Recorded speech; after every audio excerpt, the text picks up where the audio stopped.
தங்களினுடைய உள்ளூராட்சி அதிகாரம் இல்லாத பிரதேசங்களில் உள்ளூராட்சி அதிகாரத்துக்கு சமாந்தரமாக அந்த உள்ளூராட்சி அதிகாரத்தை பலவீனப்படுத்துவதற்காக உருவாக்கப்பட்ட அமைப்பு தான் உண்மையில் பிரஜாசக்தி.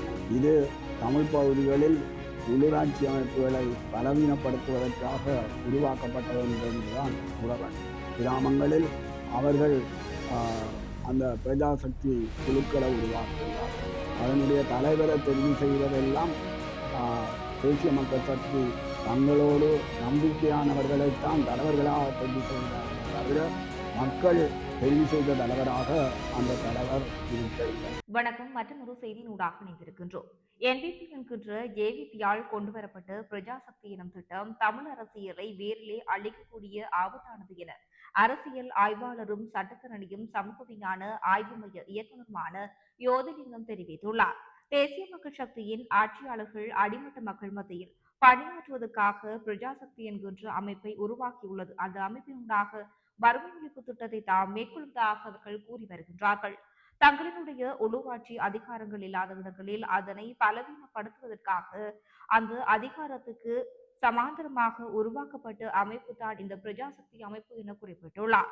இது தமிழ் பகுதியில் உள்ளூராட்சி மன்றங்களை பலவீனப்படுத்துவதற்காக உருவாக்கப்பட்ட ஒன்றுதான் என்று இவர் கூற விரும்புகின்றார். கிராமங்களில் அவர்கள் பிரஜாசக்தி தலைவர்களை தெரிவு செய்கின்றார்கள். தேசிய மக்கள் சக்தி தங்களோடு நம்பிக்கையாக நிற்பவர்களைத்தான் தெரிவு செய்கின்றார்களே தவிர மக்கள் தெரிவு செய்த தலைவராக அந்த தலைவர் இருக்கவில்லை என கூறப்படுகின்றது. இங்கு ஜனாதிபதி வருகின்ற போது கிளைகள் எல்லாவற்றுக்கும் மக்களை அழைத்து வருமாறு கட்டளையிட்டதாக செய்திகள் வெளியாகியும் இருக்கின்றது. கிராம சேவையாளர்கள், சமுத்தி உத்தியோகஸ்தர்கள், பிரஜாசக்தி கட்டமைப்புகள் ஆட்கள் அழைத்து வர கட்டளையிடப்பட்டதாக தெரிவிப்பதாக அவர் குறிப்பிட்டுள்ளார்.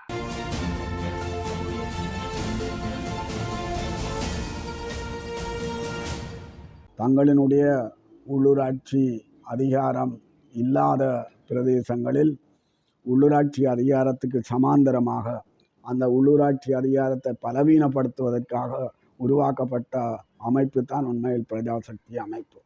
இது தமிழ் பகுதிகளில் உள்ளூராட்சி அமைப்புகளை பலவீனப்படுத்துவதற்காக உருவாக்கப்பட்ட ஒன்று என்றுதான் கூற வேண்டும்.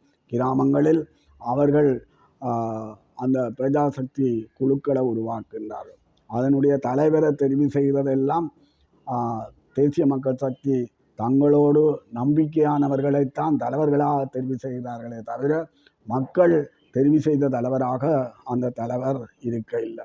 இங்கு ஜனாதிபதி வருகை தருகின்ற போதும் பிரஜாசக்தி கிளைகள் எல்லாவற்றுக்கும் கட்டளையிடப்பட்டது, நீங்கள் இங்குள்ள மக்களை இந்த ஜனாதிபதியை வரவேற்க அழைத்து வர வேண்டும் என்கின்ற ஒரு கட்டளை இடப்பட்டதாக கூட செய்திகள் வருகின்றன.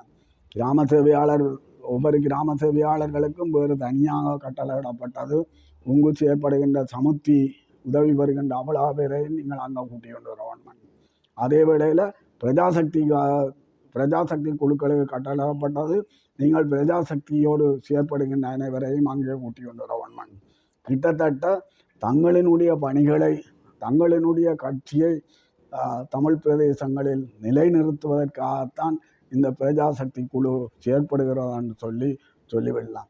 ஏற்கனவே அடிமட்ட மக்கள் மத்தியில் பணியாற்றிய அனுபவம் தேசிய மக்கள் சக்தியினுடைய தலைமை கட்சியான JVP-யிடம் இருக்கிறபடியால் அது அவர்களுக்கு இந்த இடத்தில் அதிகம் துணை புரிகின்ற நிலைமை காணப்படுகின்றது.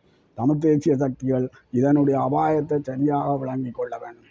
தமிழ் தேசிய சக்திகளை பொறுத்தவரையில் அவர்கள் தொடர்ச்சியாக எதிர்ப்பு அரசியலை செய்து கொண்டிருக்கிறார்களே தவிர தேச நிர்மாண அரசியலில் கவனம் செலுத்தவில்லை.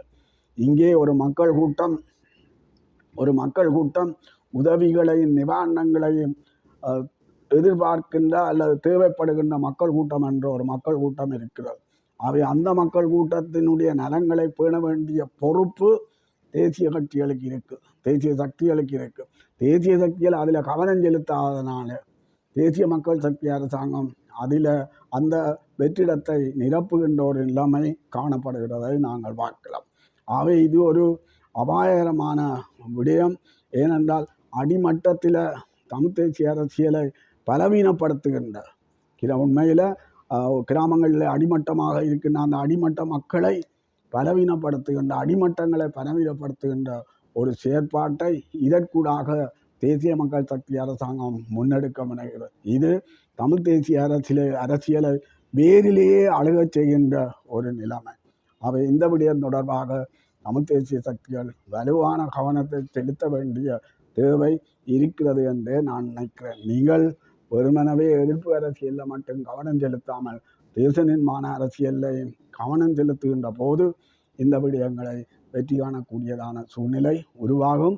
இது தொடர்பான பொறுப்பு தமிழ் அரசியல் கட்சிகளுக்கு மட்டுமல்ல, தமிழ் தேசிய சக்திகள் அனைவருக்கும் இருக்கிறது என்பதே என்னுடைய அபிப்பிராயம்.